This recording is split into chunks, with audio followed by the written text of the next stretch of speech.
Hello and welcome back to the Welsh Gardener, and today I'm going to do a bit of a vlog, and I'm also going to speak to you about the 5 easiest vegetables to grow in the summer. So as you can see, the weather is perfect today as well, and the rest of this week is looking really good. So I'm going to try and get all the jobs I need done in the garden, or as many as I can, so I can continue and have more time to make how-to videos for you at a great quality, so that you can stay occupied in this time where we're all worried and we're all having to stay in our houses. So firstly, I'm going to speak to you about some of the seedlings I've got growing at the moment. So first off, I'm going to speak about what I've got outside hardening off and in the greenhouse. So I've got here, I've got some greyhound cabbage. And then here, I've got some lettuce. They're a bit leggy because I started them off in the greenhouse, but they're starting to sort of bulk up a bit, but they should be fine. Once I plant them, I'll plant them a bit deeper than normal.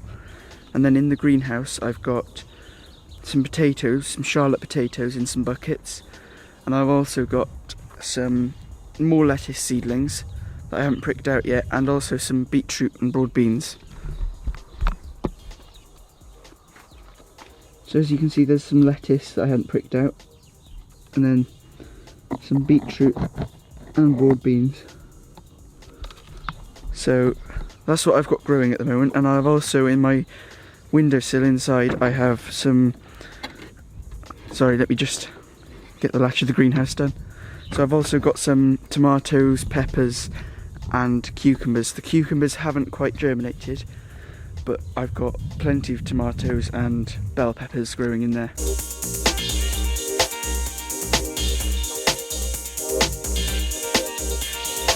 So my plan for today in the garden is to mow the lawn, as it's getting quite long, and to also, I might sow some more seeds for some other plants, such as maybe, I've got some broccoli to plant and some other brassicas as well that I need to plant, and I'll eventually put them into the ground over in my raised beds.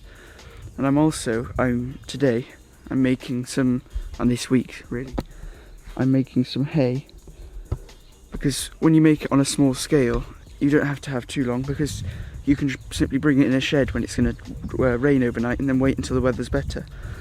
So that stuff will be used as ground cover where there's going to be some squash in the summer over there, just to stop the weeds and help warm up the soil before I actually plant anything into it.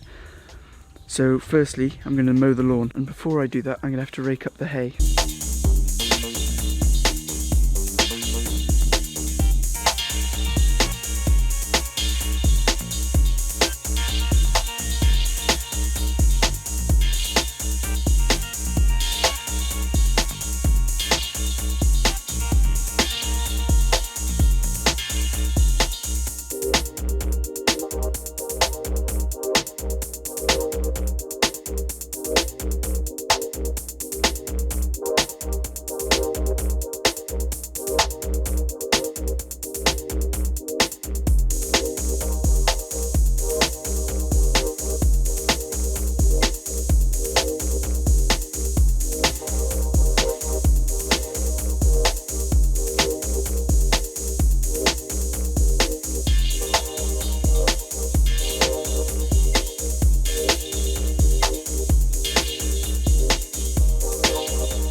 Currently just after lunchtime, and I've just had my lunch obviously, and I've also, before lunch, I cut the lawn, and now I'm going to show you something that you at home can do with your lawn cuttings.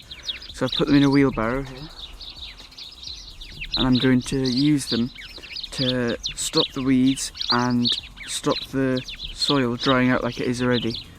So I'm going to put it over this bed here, squash bed, and it'll also start warming up the soil and keep the frost off to make sure that it's ready for when you want to plant your plants, whether it be squash or whatever vegetable you want to plant into your soil. So as you can see, this soil here, it's quite clumpy and dry, or easily dried out. So I'm going to try and add some organic matter into it before I put some squash in here, some butternut squash.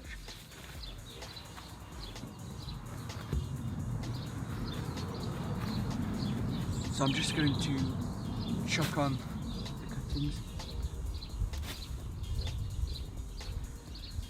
and just spread them out so there's about an inch or two around over everything. And this will keep the moisture in as well. And it'll also heat up because this is a compost activator, which means it gets quite warm.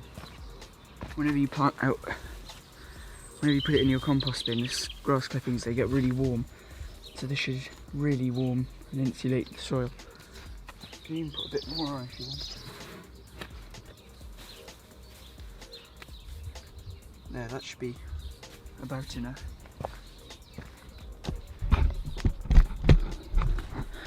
So there, that's how I put my mulch on my bed, just to warm it up and get it ready for planting. So on top of that later, I might even put some of my hay there. So then I can,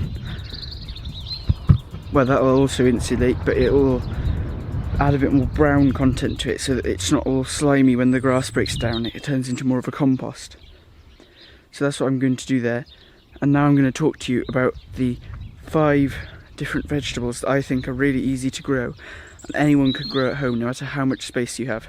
So the first vegetable I think you should grow is, or it's easy to grow in any space, is kale. Now I think this because this is a vegetable that grows just about all through summer and through the start of winter at least, and you even get flower heads at the end, and I think it's good as well because you can keep picking and it'll keep growing back.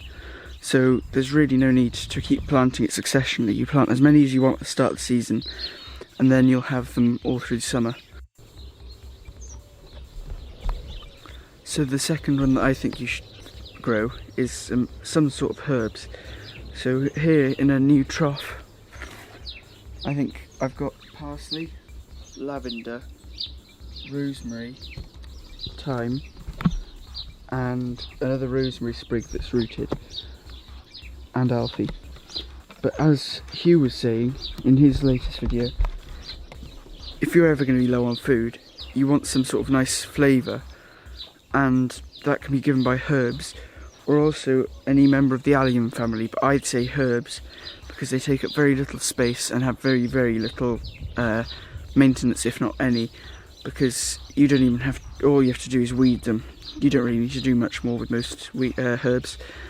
So that's why that's my third best vegetable for you to grow at home in times like these. So another fruit or vegetable or food that I think anyone can grow is berries of some sort. So here I've got some blackcurrants that are just starting to come into life, but this could be anything. It could be raspberries, strawberries, anything, but it all depends on you, what you're up to. So there's loads of different berries that you don't get in shops as well. For example, Logan berries and many things that most people haven't really heard of. So you can grow just about anything, but any berries are good because they're perennial, so they'll keep coming back every year, and they're quite low maintenance as well, apart from having to keep some birds off if you want to get big harvests.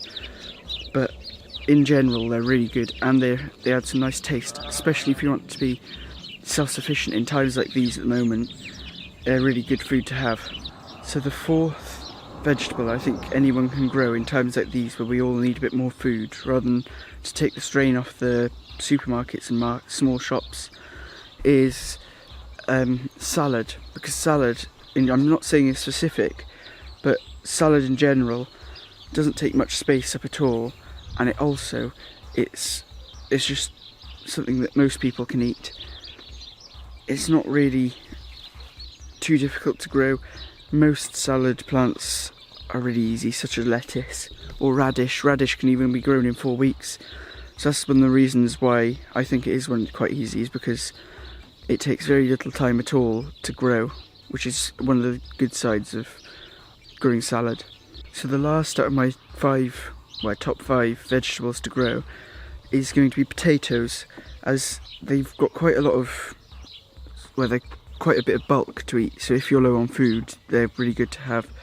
But also, if you think about it, they're very low maintenance, because when you put the seed potato in, and once you've done that you simply leave it and the potato will grow.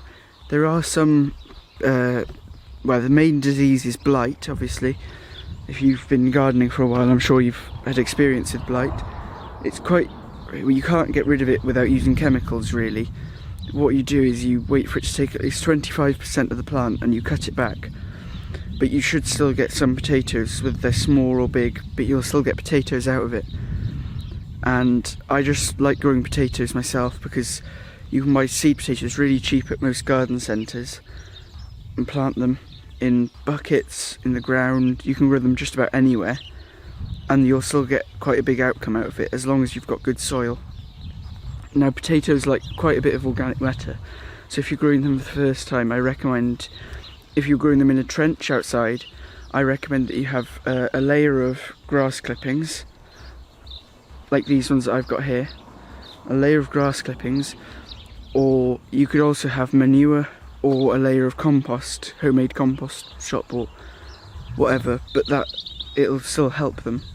So they like good organic matter in the soil. So that's going to be the end of my video for today. This is my first video of my summer because I've got quite a long time off school because of the coronavirus, as we've all been hearing about a lot. So this is my first video. I'm going to be uploading around 3 times a week, maybe more, but I'm not saying an exact number just in case I don't stick to it completely, by like religiously stick to it. But I'm going to say maybe about 3-4 weeks of 4 videos a week, and that'll be what I'll be uploading. So they'll each have different themes each day. So one of them, say, themes will definitely be what you can do with your kids whilst they're off school in the garden. So I hope you enjoyed this video, and I hope to see you next time.